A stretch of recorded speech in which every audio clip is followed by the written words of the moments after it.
Overreaction is a heck of a drug. I've never really done drugs, I guess caffeine if you want to count that, but overreaction seems to be a drug that is intoxicating all of us as college football fans. And it's not without, some validity to it, but I think we need to just take a step back and unpack overreaction in the context of new college football. College football sickos, a lot of your teams now on the bubble or waiting in the lobby when it comes to the college football playoff conversation. Good news, we're going to talk about all of them here going forward across not just this segment, but the entirety of the college football season. So if you want to be as dialed in as possible, make sure you hit subscribe to the On3 YouTube channel.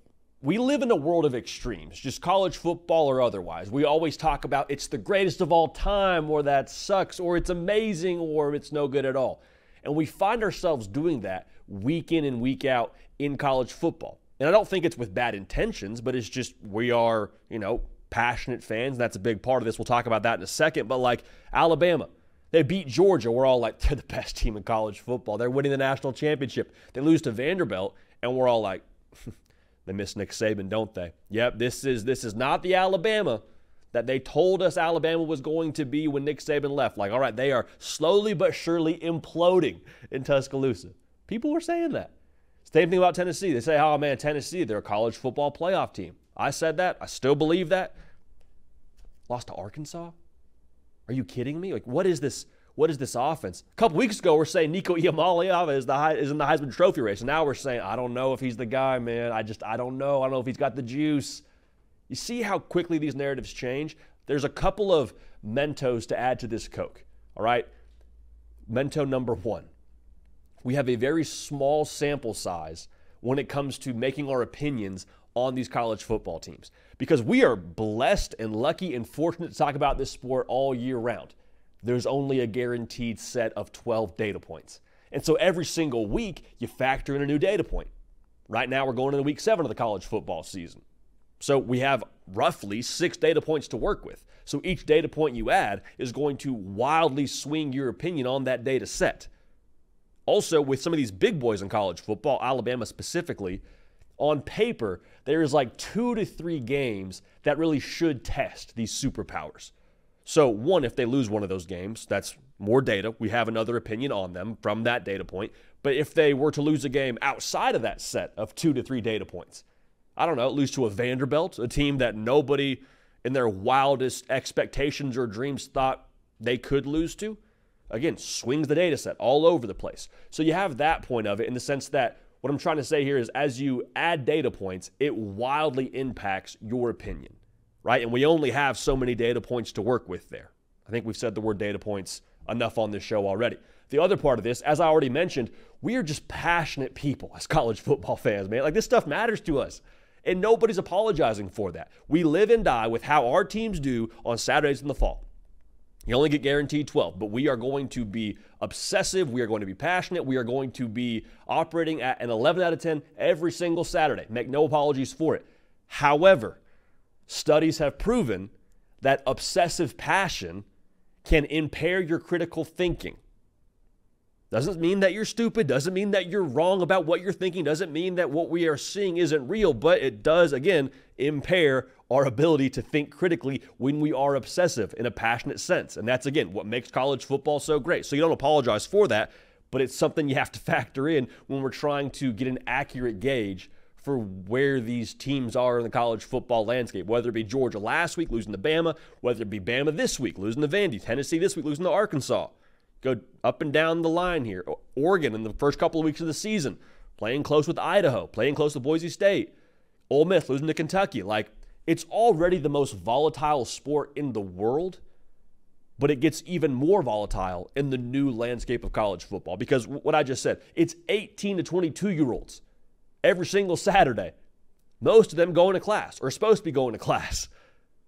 You don't know how they're going to perform on a Saturday. Like they have other things on their plate outside of just the sport that they're at college to play.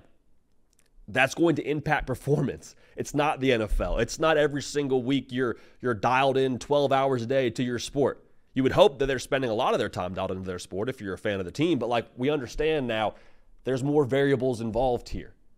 There's more emotions involved here. There's more factors involved here. And so all of that's to say now, it's hard already to get a consistent average across the board for how your team is going to play every single Saturday.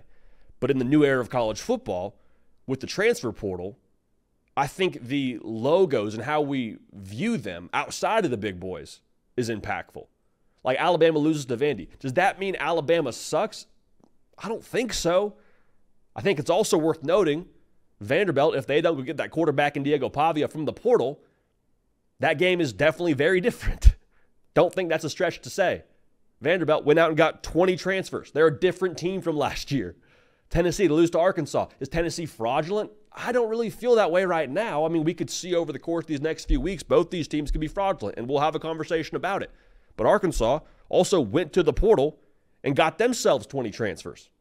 One of them being Taylor Green, who made a massive difference in that football game.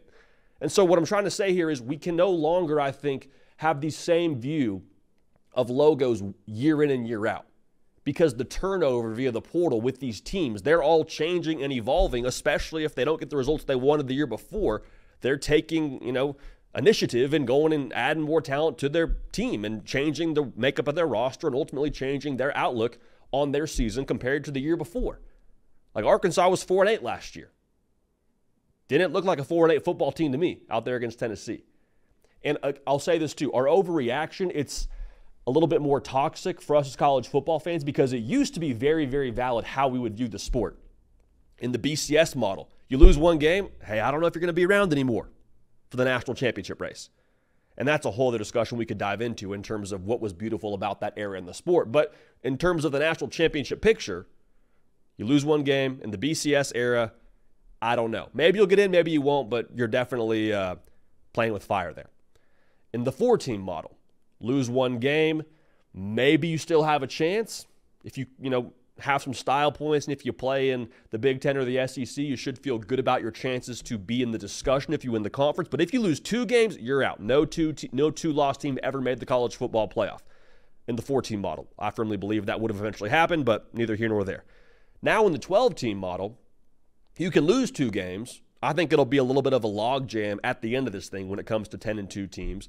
But still, 10-2 will get you in the college football playoff.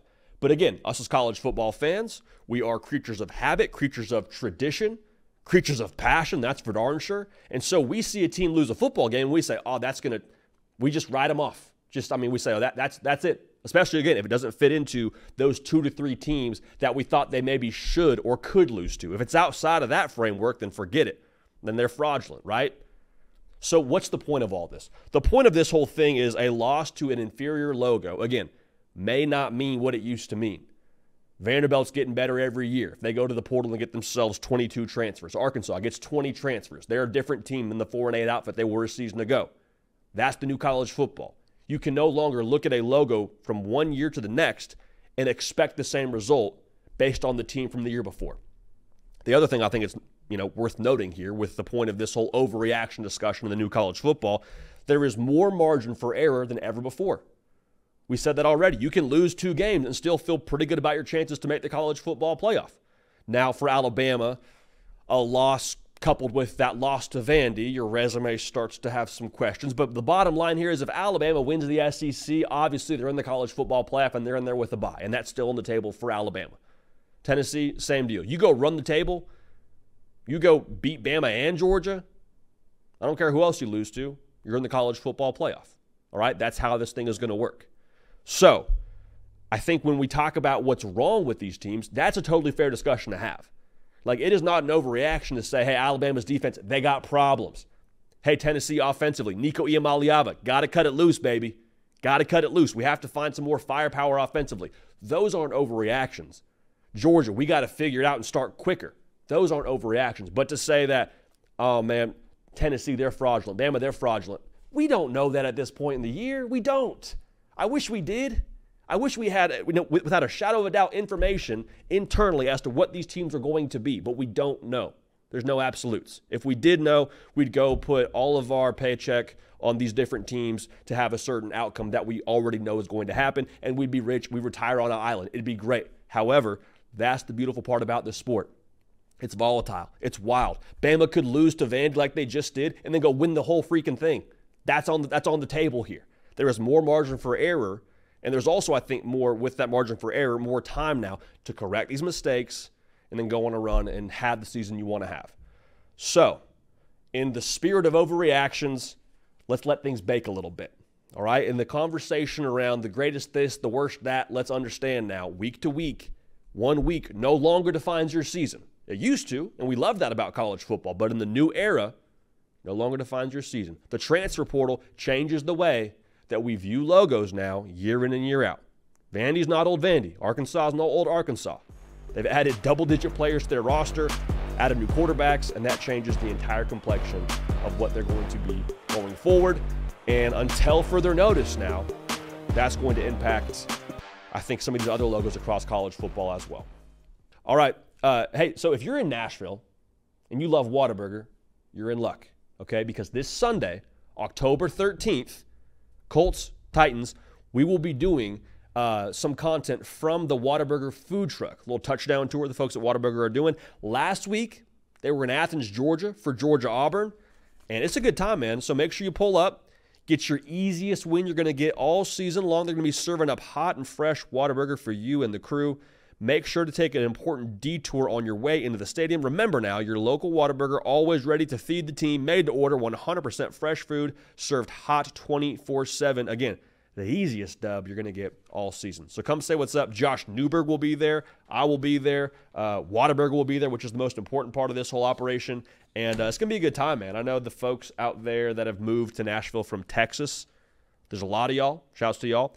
And Whataburger is essentially like a staple when it comes to what you do after watching a football game. Like high school football, after you finish watching one of those, Whataburger. That's where everyone's going. Same thing with some other fast food chains. I know that there's a certain buy-in there. When they go watch their high school football, they'll go to X, Y, and Z, fast food chain.